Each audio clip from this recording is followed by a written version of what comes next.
இந்த கல்விப் பகுதி பல்வேறு பாலியல் செயல்பாடுகளுடன் தொடர்புடைய HIV பரவலின் மாறுபட்ட அபாயங்களை புரிந்து கொள்வதில் கவனம் செலுத்துகிறது. அறிவே தடுப்பின் முதல் படி என்பதை அங்கீகரிப்பது அவசியம். இந்த செயல்பாடுகளை வகைப்படுத்துவதன் மூலம் ஆரோக்கியமான மற்றும் பாதுகாப்பான பாலியல் வாழ்க்கையை தக்க வைத்துக் கொள்ளும்போது நம்மை நாமேயும் நமது துணையையும் எவ்வாறு பாதுகாப்பது என்பதை நாம் சிறப்பாக புரிந்து கொள்ள முடியும். இந்த வழிகாட்டியில் விவாதிக்கப்படும் அனைத்து அபாயங்களும் கண்டறியக்கூடிய HIV வைரஸ் சுமை உள்ள ஒருவருடனான பாலியல் சந்திப்புகளுக்கு மட்டுமே என்பதை நினைவில் கொள்வது முக்கியம்.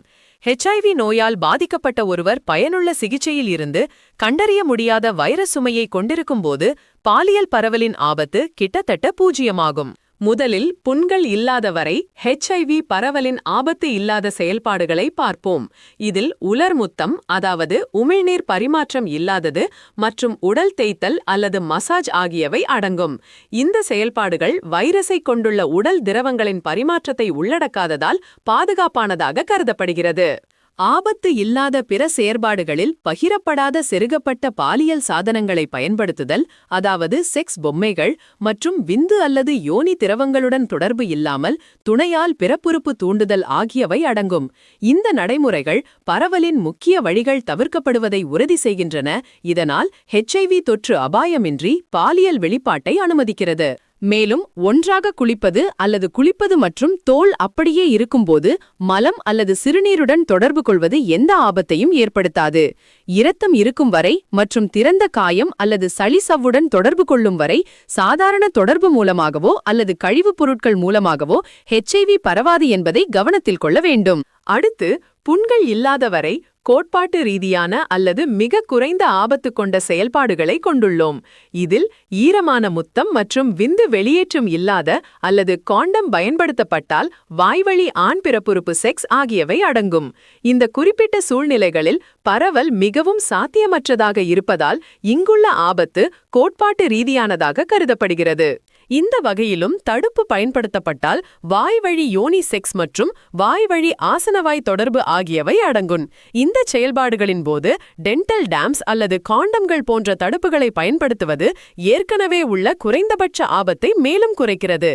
இந்த முன்னெச்சரிக்கைகள் பல்வேறு வகையான பாலியல் நெருக்கத்தின் போது தங்கள் வெளிப்பாட்டை குறைக்க விரும்பும் நபர்களுக்கு பயனுள்ள கருவிகள் ஆகும்.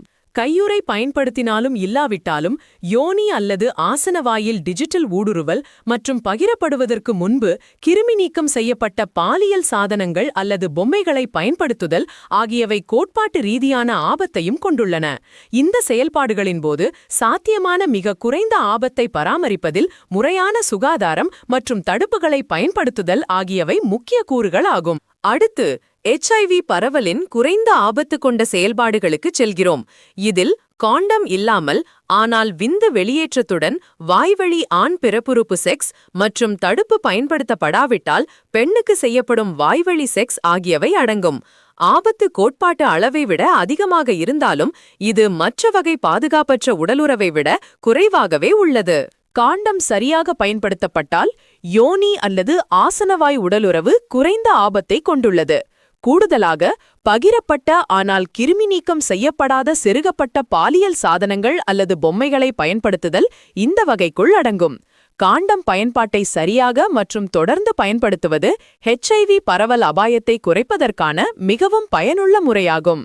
குறைந்த ஆபத்து என்பது ஆபத்து இல்லை என்ற அர்த்தமல்ல என்பதை புரிந்து கொள்வது முக்கியம். மற்ற பாலியல் ரீதியாக பரவும் நோய்கள் அல்லது திசுக்களில் சிறிய கண்ணீர் இருப்பது போன்ற காரணிகள் இந்த நிகழ்தகவுகளை பாதிக்கலாம். பாதுகாப்பின் தொடர்ச்சியான பயன்பாடு மற்றும் வழக்கமான பரிசோதனைகள் அனைவருக்கும் விரிவான பாலியல் சுகாதார உத்தியின் முக்கிய கூறுகள் ஆகும். இறுதியாக, HIV பரவலின் அதிக ஆபத்தை ஏற்படுத்தும் செயல்பாடுகள் முதன்மையாக யோனி அல்லது ஆசனவாய் உடலுறவை உள்ளடக்கியது. குறிப்பாக, காண்டம் பயன்படுத்தப்படாவிட்டால் அல்லது சரியாக பயன்படுத்தப்படாவிட்டால் விந்து வெறியேற்றத்துடன் அல்லது இல்லாமலும். இந்த செயல்பாடுகள் HIV வைரஸின் அதிக செறிவுகளில் கொண்டிருக்கக்கூடிய திரவங்களின் நேரடி பரிமாற்றத்தை உள்ளடக்கியது. ஆசனவாய் உடலுறவு பெரும்பாலும் அதிக ஆபத்துள்ள செயல்பாடாக குறிப்பிடப்படுகிறது.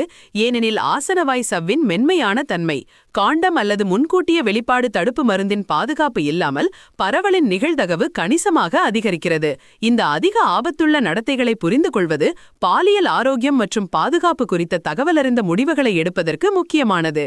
இந்த ஆபத்து நிலைகளுக்கு இடையிலான வேறுபாட்டை புரிந்து கொள்வது பாதுகாப்பான உடலுறவை பயிற்சி செய்வதற்கும் HIV பரவலின் ஒட்டுமொத்த ஆபத்தை குறைப்பதற்கும் முக்கியமானது. குறைந்த ஆபத்துள்ள செயல்பாடுகளை தேர்ந்தெடுப்பதன் மூலமும் தடுப்புகளை சரியாக பயன்படுத்துவதன் மூலமும் தனிநபர்கள் தங்களை தாங்களே கணிசமாக பாதுகாத்துக் கொள்ள முடியும். இந்த வேறுபாடுகளைப் பற்றிய அறிவு மக்களின் பாலியல் சுகாதார விளைவுகளை கட்டுப்படுத்த அவர்களுக்கு அதிகாரம் அளிக்கிறது.